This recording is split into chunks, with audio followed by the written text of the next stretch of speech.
E aí, tudo bem? Tudo. Eu gostei do cabelo, eu vi que Ah, postou. obrigada. Eu também tô gostando bastante dele desse jeito. Então, Leia, primeiro peço que você fale um pouco do que você faz, depois você dá as considerações do que você achou do filme. Bom, gente, boa noite. Eu sou a Gabi, mas, enfim, muita gente me conhece na internet como Leia Preta. Eu acho que já estou há um tempo na internet trabalhando com literatura, mas também pesquisando sobre literatura na universidade, no mestrado e agora no doutorado. E também sou uma, enfim, ativista e militante do movimento negro. Acho que o filme, vou falar um pouco sobre isso quando estiver falando do filme. Eu acho que, bom, posso falar sobre o filme logo, né? Primeiro que eu gostei, posso? Primeiro que eu gostei muito do filme, porque um curta, né? Tipo um doc bem pequenininho. Porque eu, quando eu estava na graduação, eu fiz uma disciplina chamada Cinema Negro e a gente tinha que produzir curtas. E na época eu lembro que eu fiz um mini documentário também, então foi meio nostálgico assim acompanhar. Tinha muito tempo que eu não assistia mini documentários assim. E especialmente porque o Doc fala, traz as entrevistas de três mulheres negras que são grandes referências assim para mim. E retrata um pouco dessa história, né, da fundação do Movimento Negro Unificado, que de fato é um marco assim para a gente, quanto tanto no âmbito político, acho que foi, foi um contexto muito importante para a história da população negra de forma geral, mas também culturalmente, intelectualmente, dali surgem internacionalmente figuras que a gente acompanha e tem como referência até hoje, a própria Sueli, né, que está no mini documentário, mas outros intelectuais que também estão fazendo parte desse momento. E eu acho que essa coisa também de mostrar as mulheres, né, porque a gente tem um desafio muito grande, que é um apagamento, muitas vezes, do papel das mulheres na história do movimento negro. Mas a gente sabe quanto mulher também, que foram as mulheres que estiveram à frente de boa parte das agendas sobre saúde, educação e a luta política do movimento negro nos últimos anos. Eu gostei muito das imagens das entrevistas, porque elas são antigas, né?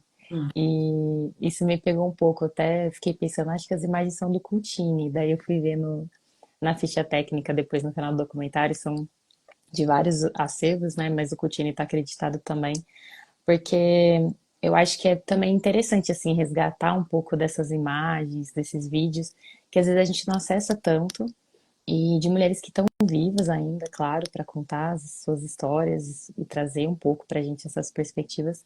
Mas é legal também ver as coisas que estão atrás, assim, lá no passado, eu acho. E eu diria também, uma coisa que me pegou muito são as fotos. Que essas fotos do ato do MN1, né, na escada do teatro em São Paulo, e também as fotos das manifestações são muito bonitas, assim. Acho que esses registros, talvez porque eu também sou um pouco apaixonada por arte e fotografia, eu gosto um pouco disso. E eu acho que essa é uma memória também importante, tipo, uma memória que está no âmbito documental, né? Mas que também é super interessante. E, enfim, tem muitas coisas para falar, mas só para colocar um pouco também, uma coisa que eu achei incrível, que a todo momento eu fiquei esperando, era a figura da Lélia.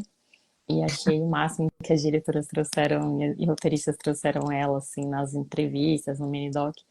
Porque ela, de fato, eu acho que ela, assim, uma mulher que marca essa geração, né, da Sueli, da Jurema, da Edna. Mas até hoje, assim, ela atravessa muito a nossa formação como cientista social, por exemplo. E ela é uma intelectual que, mesmo depois que ela já faleceu, passou tanto tempo, a gente ainda está falando dela, da importância dela, de como ela foi fundamental politicamente, culturalmente, intelectualmente para a gente. Então achei o máximo que elas trouxeram alguns trechos, né, no documentário da fala da Sueli e da Jurema também sobre a Lélia. Uma coisa quando assisti a primeira vez, que me pegou assim, foi que o título, eu não tinha nada sobre o que fala Vozes Negras. Uhum. A gente vai assistir se depara com uma pauta de mais a questão da mulher na, no movimento. Sobre, gostaria que você também falasse um pouco sobre educação, né?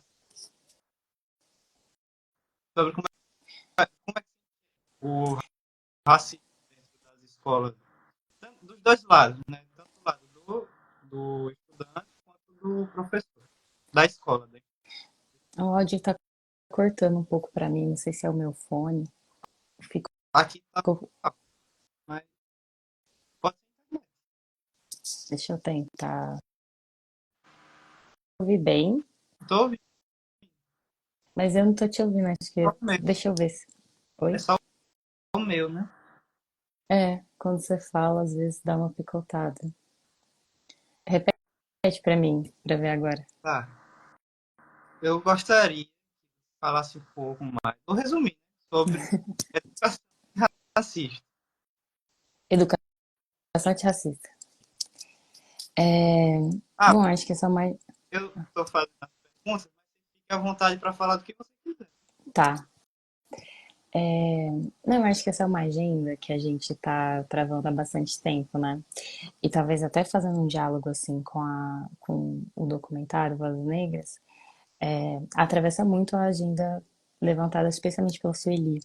E eu acho que um desafio nosso tá desde a formação dos currículos das escolas e universidades, então a gente poder também pensar planos de aula, programas curriculares que estão pensando na cultura negra, a memória e a história afro-brasileira e africana, especialmente na implementação da Lei 10.639, né? E o desafio também, eu acho que é ocupar esse espaço para além da agenda de novembro, que novembro acaba sendo o mês que as escolas mais discutem essa questão, e também trazer isso de uma forma que seja mais didática, que seja mais politicamente engajada, tanto para os alunos, desde a infância até o ensino médio na universidade, e engajar também não só os alunos dentro de sala de aula, mas os pais, a direção da escola. Porque eu tenho uma sensação que a educação antirracista ela é um trabalho coletivo. Não só os professores da parte da coordenação da escola, mas exige também um engajamento ativo de todas as pessoas que estão envolvidas ali naquele contexto. E especialmente, assim, quando a gente está falando do ensino básico, ensino fundamental e médio, é o contexto que as pessoas estão se formando, né? As crianças estão ali tendo o primeiro contato com outras crianças e os adolescentes estão naquela fase, né? Um pouco complexa de transformações também.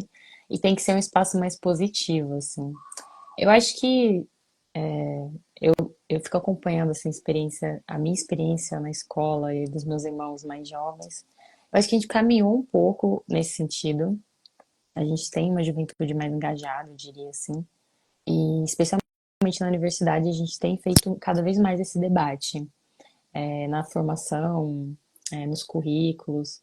Nas ciências sociais, a gente tem ampliado muito essas discussões e eu acho que isso tem sido fundamental. E isso também se deve, claro, à implementação das ações afirmativas, das cotas, porque a universidade também se transforma num espaço mais indígena, mais negro, mais feminino, mais aberto a pessoas LGBTQIAPN+, enfim, a gente vai transformando um pouco desse contexto e também trazendo um pouco essa discussão para a sala de aula, né? E fora da sala de aula, porque eu acho que tem uma coisa também importante só para concluir, que a educação antirracista a gente não implementa só com essa estrutura mais formal, né? Que é o professor e a sala de aula, os alunos que escutam, mas um processo também que se desenvolve na extensão, atividades extracurriculares, em oficinas, palestras, eventos culturais, né? Uma coisa bem mais complexa do que isso. Sem falar que, primeiro, a educação tem que vir de casa. Né? É, esse é um desafio muito grande, né? Eu acho que tem um pouco esse papel familiar, mas quando a gente também pensa, tipo, a arena mais pública, né, onde várias pessoas de diferentes trajetórias e origens convivem, a escola também tem que ser um pouco esse espaço, assim, de reflexão. Porque às vezes a criança pode sair de um lar racista, mas talvez se tornar um cidadão antirracista através da escola, né? E eu acho que tem um pouco esse trabalho cotidiano, que também é um desafio você educar e talvez discutir com gerações distintas, né? Que, enfim, cresceram acreditando que o racismo não existia, que a gente é um país miscigenado, na harmonia das raças, né? Então, é um desafio, também é um choque geracional, um choque cultural muito grande. Eu lembrei agora, eu estava no Instagram hoje e eu vi um vídeo, eu não lembro o nome da novela, mas é uma novela lá para 1990, dos anos 2000. Antes de 2000, uma garota tem o cabelo liso, mas ela é negra e ela é racista pela criação Uhum. da casa do padrasto ou do pai, e a madrasta dela era negra, ela não aceitava o pedaço do pão que ela estava passando. Sim. E É, eu acho que. Ah, pode falar. eu vi o nome da novela. É, eu fico pensando que tem muitos desafios, assim, no âmbito pessoal e no âmbito mais político também. E eu acho que tem uma coisa também que acho que é a própria Jurema que fala no documentário. Ah, você achou? Assim, o nome é Páginas da Vida. E aí eu fiquei refletindo aqui como esse projeto, o racismo como projeto de destruição dos corpos negros, deu certo quando a gente percebe que pessoas negras também praticam, acreditam que o racismo. Eu acho que tem um pouco essa dimensão, porque a gente também, assim, a violência é destinada a nós, sujeitos negros, né? Mas nós também fazemos parte dessa sociedade que constrói um discurso de harmonia, de que não há violência, de que determinadas coisas, por exemplo, seu cabelo não é uma coisa boa, o tom da sua pele, o seu nariz, seus traços. Então você cresce, tipo, recebendo todo esse tipo de informação, assim. E tem alguns intelectuais que discutem muito isso, tipo, o Francis Fanon é esse cara que vai falar dessa colonização da nossa própria mente, né? E ele até tem um livro muito famoso que brinca um pouco com essa ideia, que é Peles Negras, Máscaras Brancas. Então, tipo, essa coisa de você ser uma pessoa negra, mas ainda tá nessa lógica colonial da violência, do racismo que está introjetado subjetivamente, né? Então, também acho que um desafio muito grande do racismo é um pouco esse, de você, enquanto sujeito, isso é tão um gancho importante, né? Que a Sueli fala sobre isso. Uma coisa é você ter consciência da discriminação e outra coisa é você se tornar militante, se engajar pelo fim da discriminação. Ela fala isso no meu documentário, e é um pouco isso. Então, uma coisa é você talvez passar uma vida inteira duvidando um pouco, tipo assim, será mesmo que meu cabelo é tão ruim assim, a cor da minha pele, e se questionar e tá em conflito. Outra coisa é você ter uma consciência crítica ativa de que o problema não é você, o problema é a sociedade. Então, acho que esse é um pouco o desafio. E eu acho que nesse sentido a gente avançou, assim, a gente conseguiu construir uma cultura mais afirmativa sobre a identidade negra, a gente tem conseguido resgatar a estética de uma forma mais positiva, não só para o cabelo, mas para a roupa, para o jeito de ser mesmo, musicalmente falando, artisticamente. Na literatura também a gente vê muito isso, tipo personagens, histórias mais positivas. E eu acho que esse tipo de mentalidade, esse tipo de perspectiva já tem sido combatida, sabe, de forma mais efetiva. Eu acho também que aí tem um pouco outro desafio, é que quando você cria talvez projeções mais positivas, uma coisa que tem um alcance maior, gera uma certa exotização também em alguns contextos. Então a gente caminha por um avanço, aí às vezes a gente precisa também talvez lidar um pouco com esse reflexo que parece que o nosso cabelo é exótico, o jeito que a gente se veste é exótico, o jeito que a gente fala. Então, várias coisas vão se colocando. Mas eu diria que isso é um caminho em construção, assim. E eu também acho que tem até uma parte bem bonita, assim, do mini doc que tem um pouco a ver com isso, que a Jurema canta a música falando vai ter que amar a liberdade, né? E é que é tipo o finalzinho. E é um pouco isso, que tipo assim, você aprende a amar esse jeito de ser você mesmo, de ser mais parecido com a sua história, com a sua família, enfim, com a sua origem, e é um caminho sem volta mesmo, né? Tipo, uma coisa que você. É como se você acendesse uma luzinha que você nunca consegue apagar, assim. Assim, o Márcio comentou aqui. Ah, eu não vi os Ah, comentários. pessoal, inclusive, podem fazer comentários e perguntas. É interessante, vocês façam, né? São tantas ramificações idosas do racismo estrutural, mesmo avançando no cenário escolar ainda se sofre muito. Sim, sim. É, eu acho que é isso mesmo. Assim, a gente constrói cenário. Eu realmente não consigo ver os comentários, não sei se a Não, minha tela tá. Calma aí. vê aí. É. Não, Eu aposto acho que. que seja Ah, alguma configuração.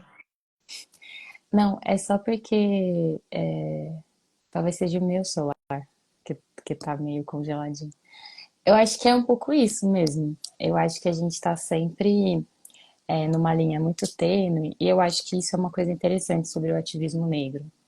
A gente está sempre reivindicando muitas frentes, né? Então, o MNU teve muitas frentes relacionadas ao direito.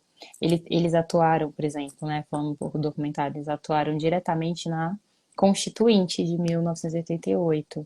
Para a Lélia, inclusive, tem registros de falas dela nas sessões que debateram a Constituição, ela estava lá. Então, o MNU tem uma contribuição muito grande para essa Constituição que a gente conhece hoje como Constituição Cidadã. Não só a Lélia, como o próprio Abdias do Nascimento e tudo. Então, a gente vai avançando nos direitos que a gente acha mais urgente, né? Então, essa busca por uma cidadania plena, o acesso à educação e tudo. E aí a gente já tem uma geração que está conseguindo, tipo, usufruir desses benefícios, por exemplo, o acesso à universidade. Eu estava lendo o novo livro do Jefferson Tenório, chama De Onde Eles Vêm. E aí é um romance, tipo, que conta a história de um menino, Joaquim, e ele é uma primeira pessoa negra da família a entrar na universidade, e é um pouco esse desafio, sabe, dele ser um estudante negro que entrou por ações afirmativas numa universidade pública e tudo. E a gente está um pouco caminhando por esse lugar, mas a gente também, quando a gente acessa, a gente percebe que tem muitas outras coisas para serem melhoradas, então parece que é sempre uma luta, assim, que não se finda, assim, de alguma forma. Fizeram um comentário para você. Na questão da pra lei, na questão da luta da dança, faz um esforço sabe? Ai, não consegui te ouvir. Deixa só eu. Certo? E, ó, Agora você tá me vendo? sim, sim. Ah. Pode repetir? Na questão da luta cidadã, se faz um esforço gigantesco contra a negligência do Estado. As vozes do documentário quase sempre precisam.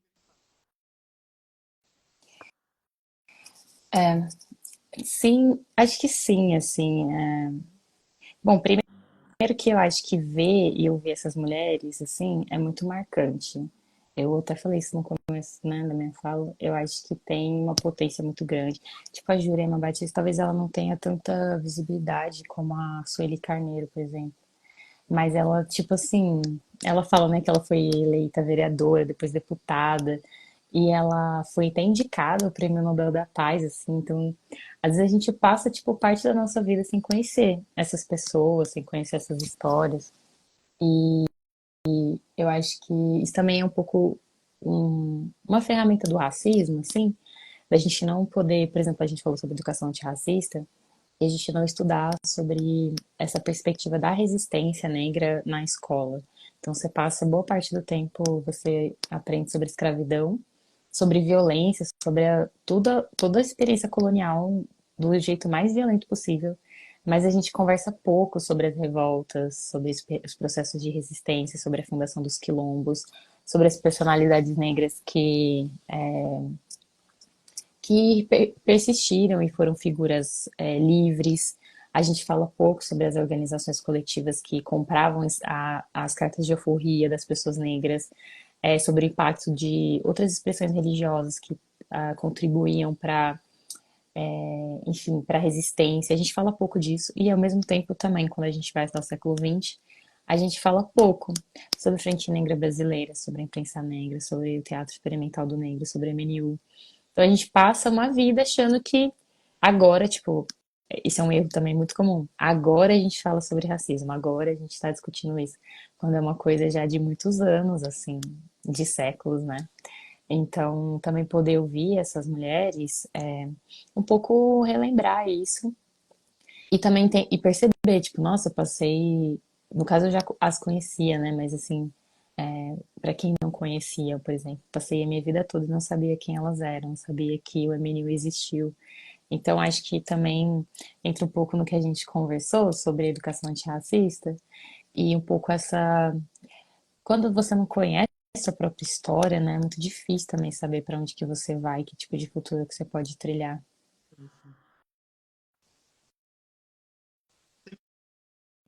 Essa frase foi uma frase que eu tenho notado. Sim.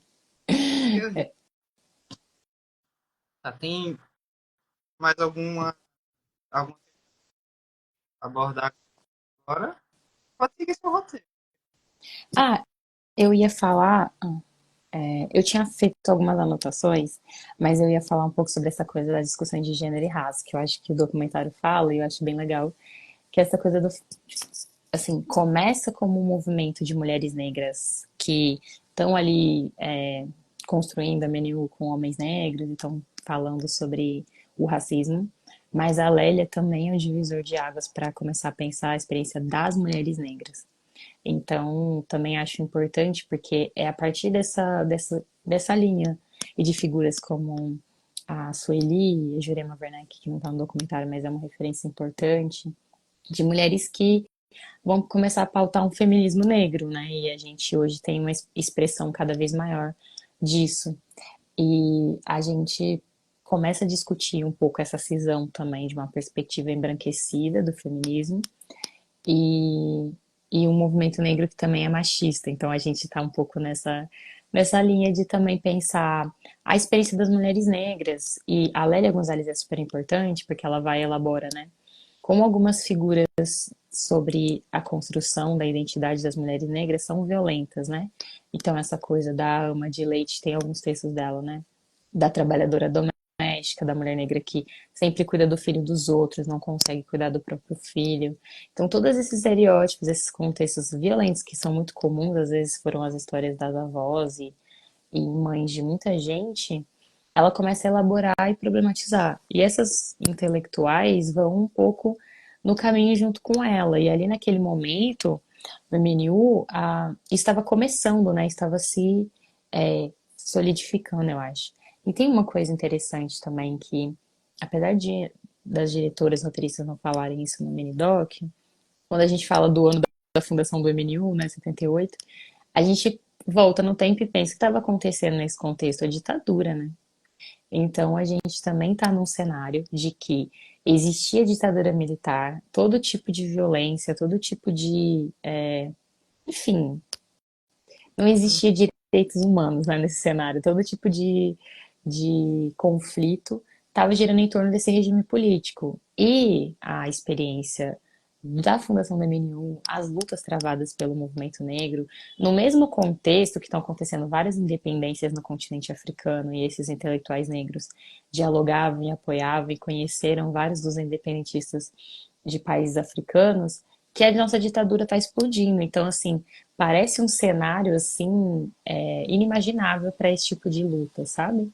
Por isso que é tão grande, assim, por isso que é tão importante a história do MNU e mais ainda a presença dessas mulheres nessas discussões. Então, você pensar que se hoje já é difícil a gente levantar pautas feministas, num contexto de ditadura militar, de violência, de machismo exacerbado, de mulheres com poucos direitos, assim, a gente imaginar e ousar pensar um pouco o desafio de pensar condições de melhores de vida para mulheres negras, eu acho que isso é uma coisa muito marcante. E aí, se a gente pode ter hoje, né, mulheres negras intelectuais falando de feminismo, em programas da Globo, né, em podcasts, na internet, em textos em eventos acadêmicos, produzindo filmes e fazendo todas essas coisas, são porque essas mulheres estiveram antes de nós, né, tipo, fazendo essas discussões.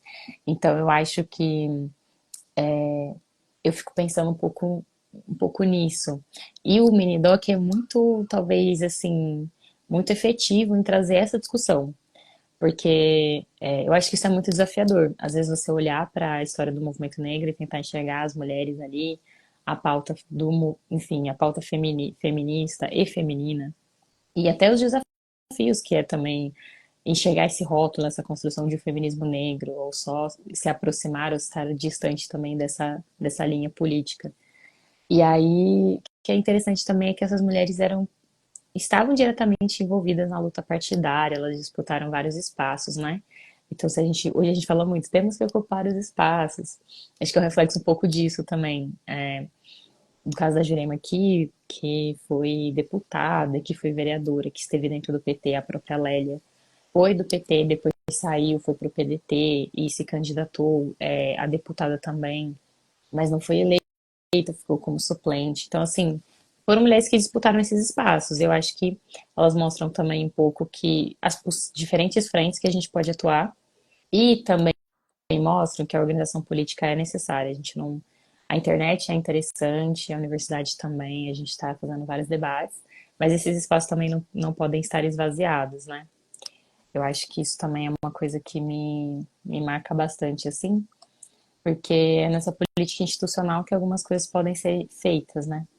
E eu acho que elas fizeram isso assim com, enfim, louvor, eu diria assim, é bem interessante. Até no âmbito jurídico, né? Acho que a Edna fala um pouco sobre isso também, que, enfim, se a gente puder viver no Brasil com juízas negras, né? Enfim, deputadas negras, enfim, todos os cargos possíveis do alto escalão e outros lugares da sociedade que a gente puder ocupar, eu acho que o tom da fala delas vai um pouco nesse sentido.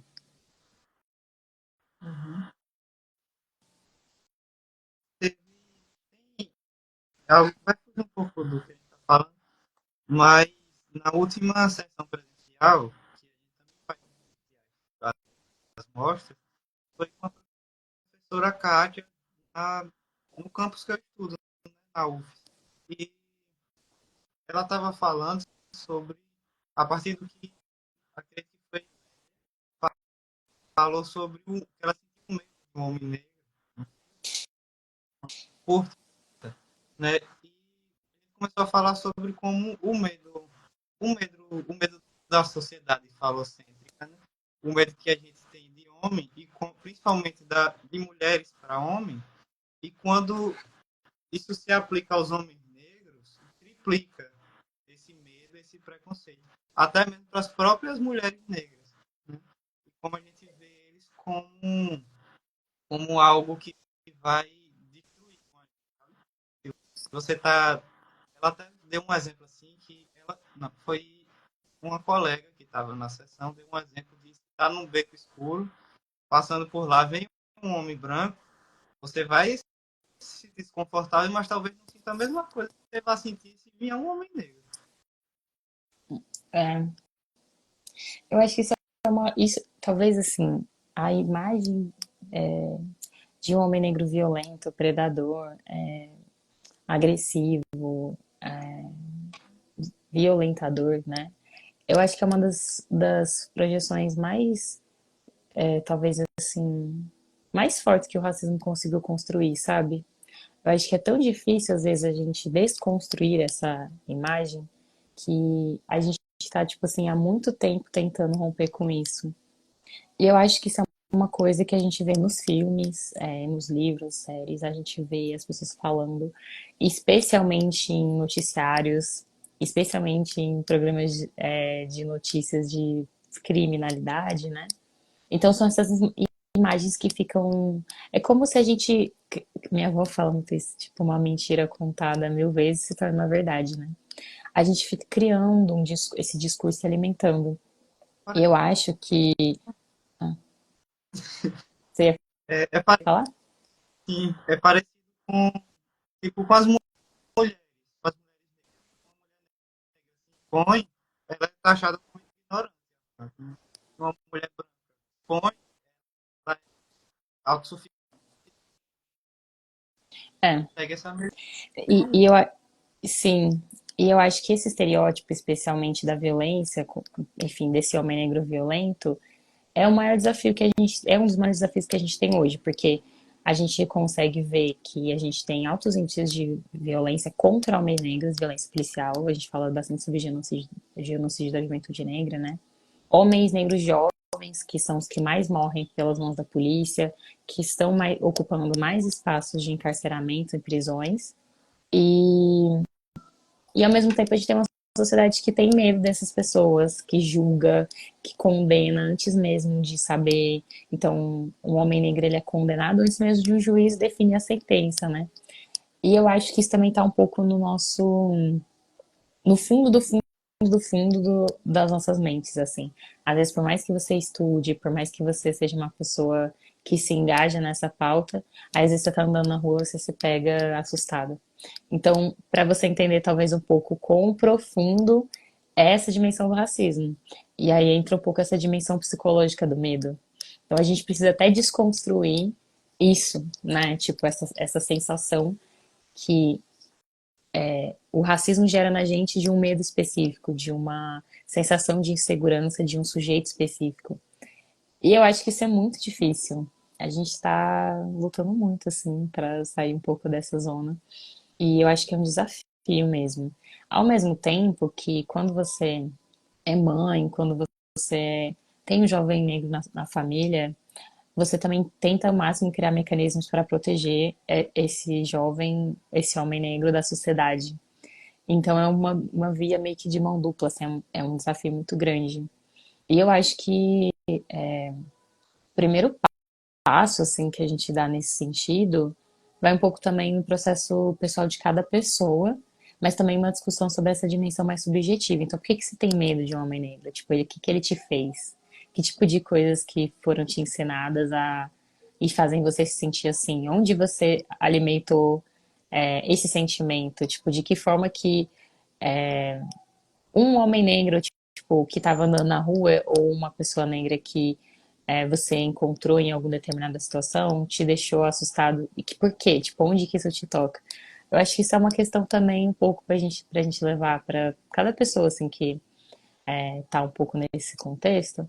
Porque às vezes um jovem negro correndo na rua, na verdade ele só tá atrasado pra aula de jazz. Ou pra batalha de rima. Ele não tá roubando ou fugindo de alguém, né? Tipo, às vezes um jovem negro vestido de determinado jeito, só é a forma como ele gosta de se ver no mundo. Não é que ele seja um ladrão. Então eu acho que a gente também, tipo, reforça um pouco alguns imaginários sobre as pessoas, né? Então acho que um pouco esse que é o dilema do preconceito, né? A gente tem várias pré-definições estabelecidas antes de tudo.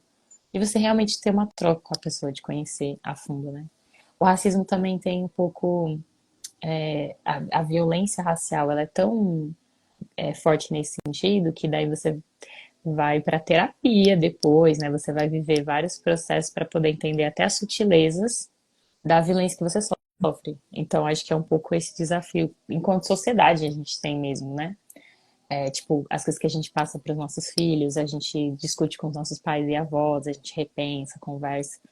Por isso, talvez a educação é uma chave muito importante. a questão da terapia é tão. O racismo é tão preso, a gente já nasce com.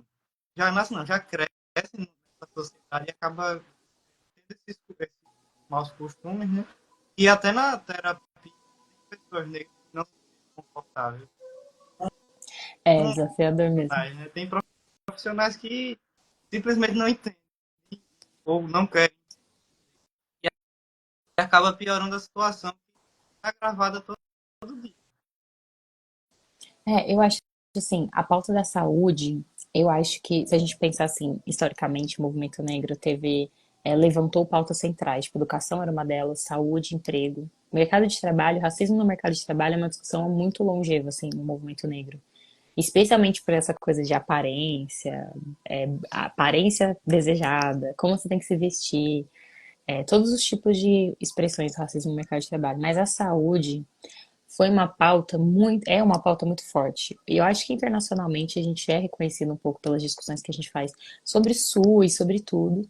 E a gente tem uma bagagem muito grande de movimento negro que pautou saúde, direitos reprodutivos para as mulheres negras, uma política de saúde da população negra dentro do SUS, especialmente para algumas doenças que afetam a população negra, como anemia falciforme e tudo.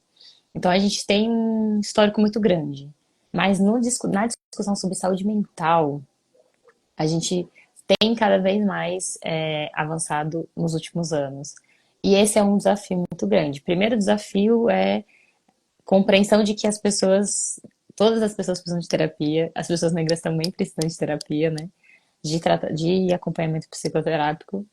E poder falar na terapia sobre os processos raciais que você viveu. Então, a compreensão de que, quando você está falando sobre experiência social subjetiva, o gênero, a raça, a classe, enfim, a sexualidade, se você é uma pessoa com deficiência, tudo isso são fatores que condicionam a forma como você vive a sua vida e como o mundo te enxerga e te trata. Então, a terapia, a discussão sobre saúde mental tem que considerar a experiência do racismo. Mas não necessariamente é sempre só sobre racismo, né? Algumas coisas também têm a ver como você se coloca no mundo enquanto sujeito negro. Nem sempre é só sobre a violência, também outras formas de positivação da experiência da negritude. Mas o espaço de terapia, ele é fundamental. A minha irmã é psicóloga, então a gente troca muito sobre isso. Hoje na psicologia existem muitos psicólogos negros, né, que estão trazendo esse debate, muitos psicólogos que também não são negros e se engajam nessa pauta para uma construção de uma postura mais inclusiva, talvez, e mais propositiva com relação à questão racial e à saúde mental. Então, acho que a gente tem avançado bastante nesse sentido. Essa questão sobre o psíquico e o racismo, como te afeta nessa dimensão muito subjetiva que às vezes você passa boa parte da vida sem perceber, tá um pouco nisso. Mas também é como você cria estratégias de preservação, de ser feliz mesmo assim, apesar de todas as coisas na vida, de sonhar e realizar planos, de ter uma vida saudável, cuidar do seu corpo como um todo, e a dimensão espiritual que também tange a vida de muitas pessoas negras com relação às religiões de matriz africanas. Então, é um espaço também que você cria estratégias, né? Assim como o movimento negro também a universidade também o seu lar enquanto uma família negra também é. Então, tipo, o espaço da terapia também é esse espaço. E ali você vai se expressar, enfim, todos os jeitos possíveis, mas também vai ser um espaço para você se perceber e pensar, eu diria assim, um espaço de cura, talvez assim, pessoal, mas que também possa te dar ferramentas para você construir a sua vida. Eu falo isso porque às vezes quando a gente fala de questão racial, a gente sempre cai numa discussão só sobre o racismo. E a questão racial é muito mais ampla do que só a expressão da violência, da experiência negra na violência. Por exemplo, eu tenho vários livros aqui atrás de mim. O conteúdo na Leia Preta é muito sobre literatura. E boa parte das histórias que eu tô divulgando, que eu tô lendo, tô falando, elas não necessariamente são só sobre racismo, né? Também sobre romance, é também sobre ficção científica, é também sobre experiências para literatura infantil. Porque são espaços que você realmente, a literatura tem sido espaço, a música, a arte, a dança, que você tenta construir outras narrativas positivas e fortalecer, tipo, as experiências e trajetórias de quem vai ler.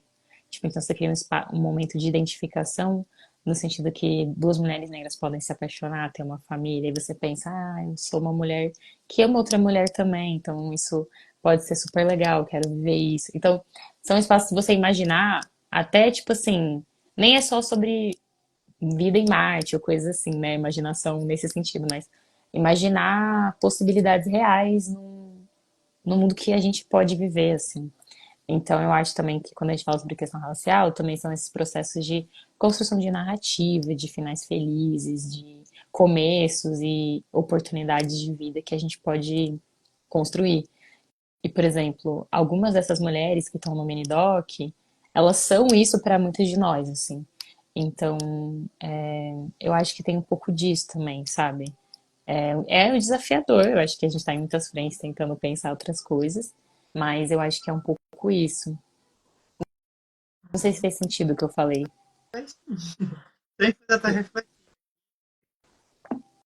A gente não se enxerga. Eu falo a grupos minoritários. Aham.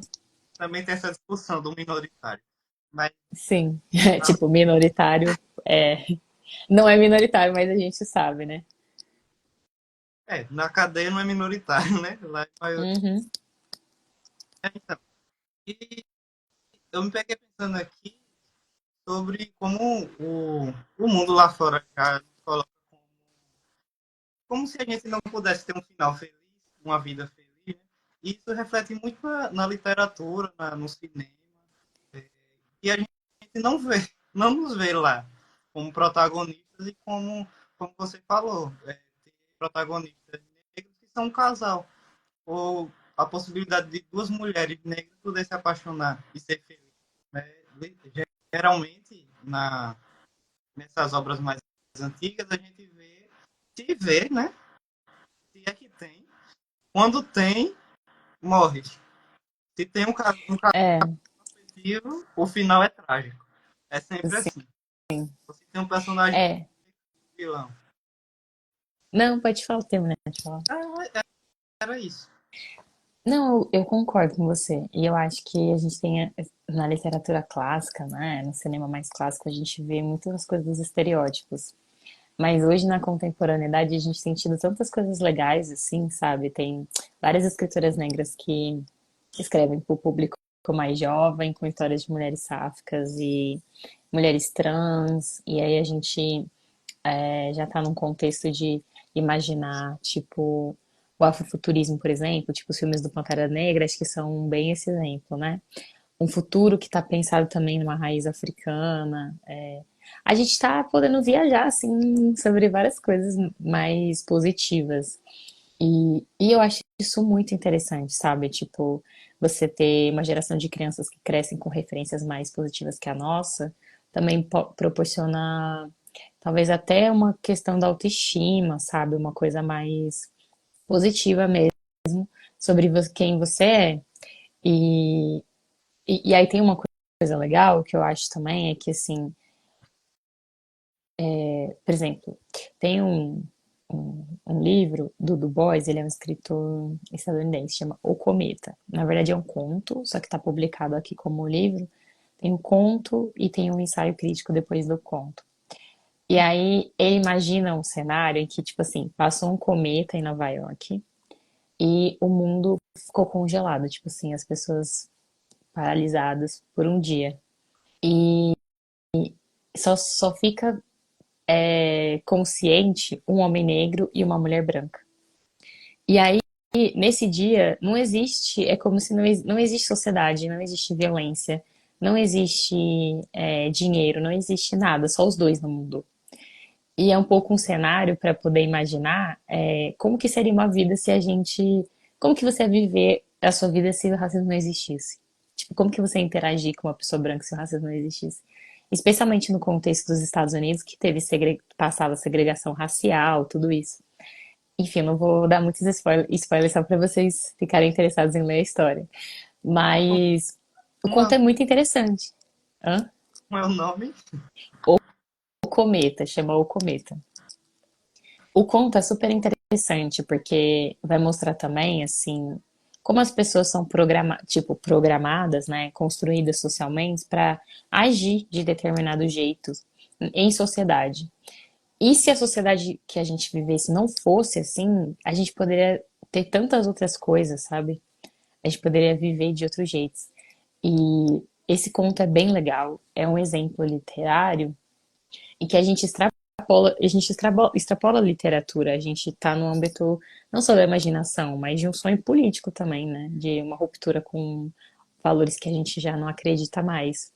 E não necessariamente o conto tem um final feliz, mas é também essa coisa que a gente está conversando, né? Os finais felizes são os desejáveis, mas se não for feliz também, a gente continua trabalhando numa construção em busca de um cenário mais positivo e mais feliz de alguma forma. E esse caminho, ele também é cheio de altos e baixos, né? Então a gente tá no momento melhor agora, mas a gente já esteve num momento muito ruim nos últimos, talvez ali depois do golpe, né? 6 anos de governo Temer, Bolsonaro, enfim, outros contextos, e que falar sobre a questão racial, o racismo, violência, tudo isso, foi muito difícil construir política pública, levar várias coisas para frente, estar na universidade, ocupar esse espaço, foi muito difícil. Então, não é nunca é uma luta garantida. Então, se hoje a gente está falando de literatura, cinema, música, tudo, até para grupos minoritários de forma geral, mulheres e a comunidade LGBTQIA+, e, enfim, pessoas com deficiência, todo mundo, todos nós, desse grande bolo, a gente vive esses altos e baixos. Então, agora a gente vai caminhando, depois a gente pode ser que a gente tenha retrocessos e a gente avança, e assim vai. E é sempre um grande desafio. E eu acho que tem uma coisa, talvez também bonita desse processo, é que, por mais que a gente tenha pequenos avanços, né? Entre uma geração e outra, a gente transformou muitas coisas. Existe um abismo, assim, entre a geração da minha mãe e a minha. E a minha e o meu irmão de 12 anos, que é meu irmão mais novo, um outro abismo, assim. Então, concretamente, a gente conseguiu, e talvez assim, nesse âmbito familiar eu consiga projetar isso com mais facilidade, romper algumas barreiras fundamentais, assim. E eu acho que, de alguma forma, eu tô um pouco contente e orgulhosa dessa trajetória de luta, assim, enfim, dos movimentos negros que são bem plurais. Tem que ficar, não pode chorar todo dia, não, o tempo todo. Sim, é sobre isso, né? Não tem muito. Não tem outra saída a não ser lutar mesmo. Uhum. Então, a gente está se aproximando do tempo. Tem mais algo que colocar aqui. Não, eu acho que eu falei de tudo, até falei de várias outras coisas que nem tava, no meu roteirinho. A gente pode falar. Eu só queria também. Não, pode ir. Não, pode. Não, pode. Você ia falar alguma coisa? Pode falar sobre a questão do minoritário. Ah, sim. Eu acho que é mais uma questão interessante desse jogo do minoritário, que é mais sobre poder político, né? Porque, por exemplo, a população negra é tipo 56% da população brasileira. A gente não é minoritária em nenhum aspecto, né? Inclusive a população feminina, que é maior que masculina. Mas a gente está falando sobre poder, né? Detenção de poder. Então, em termos de acesso, de controle, nessa lógica, nós somos grupos minoritários, né? Que tipo de poder concreto nessa estrutura a gente tem nesse sistema capitalista, racista, enfim, essa herança colonial escravista que se solidifica no nosso país. Então, o minoritário vem um pouco desse lugar, apesar que hoje a gente já problematiza, né, essa lógica, mas é mais sobre essa dimensão política, eu vejo. E especialmente porque nós somos majoritários, né, se a gente for pensar, mas a gente não. A gente tem travado muitas batalhas nesse sentido, a gente conversou sobre isso, para conseguir sair um pouco desse lugar de minoria. E especialmente porque são sempre, né, homens brancos, héteros, cis, com muito dinheiro, de famílias abastadas, que ocupam esses lugares, que determinam, tem a caneta na mão, né, os bastiões celestiais para definir nos bastidores a vida de muita gente. Então, por isso que eu também falei um pouco sobre a fala da Jurema e sobre a experiência dela de disputar o partido, né, e ocupar a Câmara dos Vereadores, a Câmara Legislativa do Rio, o Congresso, porque essa disputa política também tem que acontecer. Talvez não seja o perfil, por exemplo, o meu perfil, o perfil de alguém que eu conheça, mas vai ser de outra pessoa. E a gente vai apoiando, né? Um pouco nesse sentido. Mas eu acho que era isso. Você queria acrescentar alguma coisa? Não, acredito que tenha falado tudo, né? Mas é coisa. O atual sistema de minoria para, por exemplo, são minorias para receber seus benefícios. Né? Sim. Dá mais para reparação histórica, né? Uhum. Mas quando você vai para uma cadeia, quando você vai da judiciária, para eles ali é maioria. Né? É. Fica É a lógica se inverte, né? a maioria. Eu tendo a concordar com você mesmo. Eu acho que é mais um desafio que a gente que se coloca assim. Mas eu também queria aproveitar. Oi? Diversidade. Na banca Sim. é, É, é, é minoria, é maioria. Quem é negro? sim. O que é que define você ser? Sim, exatamente. Não, mas eu também queria aproveitar para parabenizar as meninas, as diretoras e roteiristas do filme. Eu vi depois que foi um projeto também de uma disciplina, né? E eu acho isso massa, assim. E parabenizar vocês pela mostra, que eu particularmente sou uma pessoa, eu sou de uma linha da sociologia que a gente chama de sociologia da cultura. Eu estudo literatura e arte, mas também tenho um pezinho no cinema, por causa da graduação. Eu sou uma pessoa que eu acredito muito nessa produção científica e também as discussões a partir do cinema, da música, da arte, porque a gente encanta muita gente, dialoga com gente que não tá só no espaço da universidade. A gente, quem não ama ir ao cinema, né? Tipo, conhecer mais. A gente talvez atravessa alguns muros que, em uma discussão mais teórica, um texto, enfim, cria entre eu, por exemplo, e minha avó, eu e minha mãe, eu e, enfim, minhas tias. E o cinema traz, aproxima mais isso. Então, adorei, assim, o Minidoc, vocês, enfim, estão de parabéns pela mostra. E agradeço também o convite para a live, para discutir, conversar sobre o filme e outras coisas mais. Tinha muito tempo que eu não fazia uma live, assim. Tem algumas coisas que a gente, na pandemia tinha muita live. Depois a gente não fez mais tanto, eu também fiz uma ou outra só na Leia Preta. Lives e convites para podcast é uma coisa que eu gosto de receber, e aí sempre que eu posso também aceito.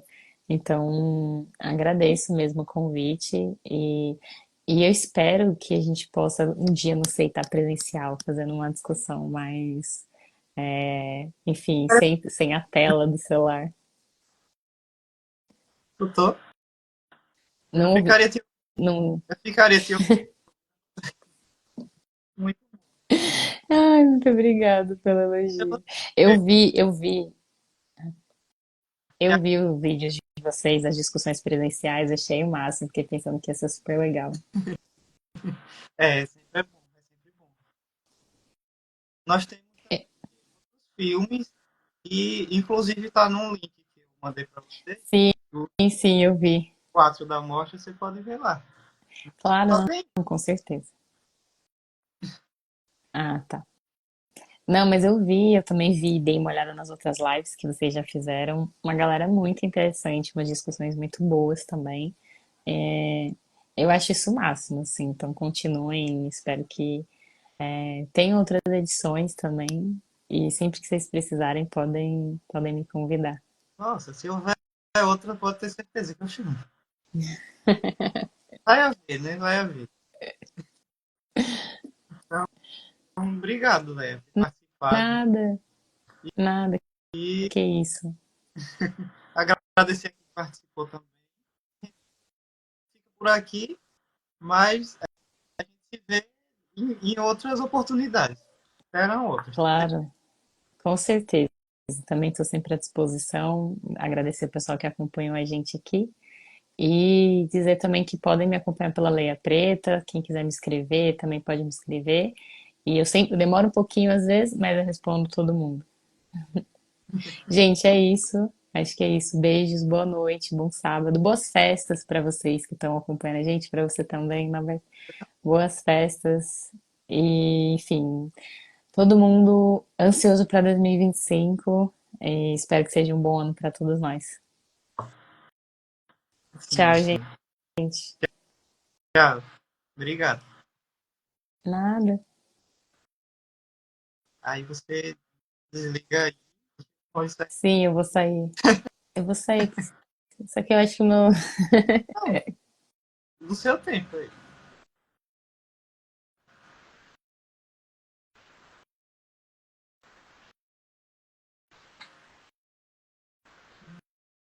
Dá uma travadinha. Se estabilizar que eu fecho a live.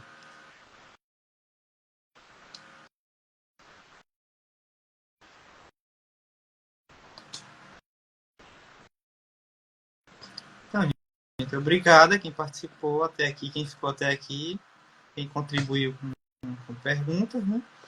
E a gente se vê em outra live.